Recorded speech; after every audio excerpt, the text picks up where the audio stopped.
Ouais, ouais, ouais, je suis un peu plus optimiste. Qui vous a dit que j'étais pas optimiste? Bien sûr, mais en tout cas par rapport à cette lecture-là, quoi. Moi, il me semble que, en fait, quand on passe du temps avec les marges, justement, hein, donc agroécologie, réparable, tout ça, et ben, on se rend compte qu'il y a des gens qui sont très joyeux. Parce qu'en fait, ils sont en train de construire le monde d'après. C'est qu'en fait, ils sont en train de construire un monde qui sera capable de passer le moment du basculement. Parce que si on est robuste, on est aussi robuste à la période du basculement. Et en plus, on construit le monde d'après. Mais par contre, les fluctuations, faut bien considérer qu'on en a pour 2 siècles. Hein. C'est pas des fluctuations, enfin les fluctuations qu'on est en train de générer là, ça va pas se réparer en 20 ans. On a dégradé l'environnement à une vitesse qui est incroyable. Enfin, juste pour donner un chiffre, hein, quand même.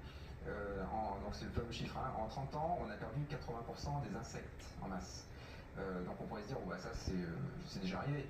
Alors en fait, on n'a pas d'exemple dans toute l'histoire de la Terre d'une extinction aussi rapide. L'image qu'on a, c'est les dinosaures, hein, le truc hollywoodien, voilà. Bah ouais, c'est 30 000 ans, 33 000 ans. Et c'est après la météorite. Avant la météorite, ça faisait déjà 300 000 ans qu'ils étaient en déclin. La météorite est tombée, et après il a fallu 33 000 ans pour qu'ils disparaissent. Donc en fait, ça c'est brutal au niveau géologique. Donc ce qui se passe actuellement, il n'y a pas d'adjectif pour l'expliquer. Formidable, si. Oui, formidable, oui, voilà, redoutable, oui. Non mais formidable de formidable. Oui, bien sûr, oui, bah, terrifiant. Oui, exactement. Pas de redoutable, de terrifiant. Oui, d'accord, terrifiant, oui. Oui, bien sûr, non, mais ça peut sidérer, mais en fait, il faut juste comprendre. En fait, là, c'est là où je suis bêtement scientifique. Quand on endosse le fait scientifique, on sait que ça va tanguer pour le 21e siècle et pour le 22e siècle. C'est inévitable. En fait, pendant très longtemps, dans les années 80, on parlait de développement durable, on se souciait de l'impact de nos activités sur l'environnement.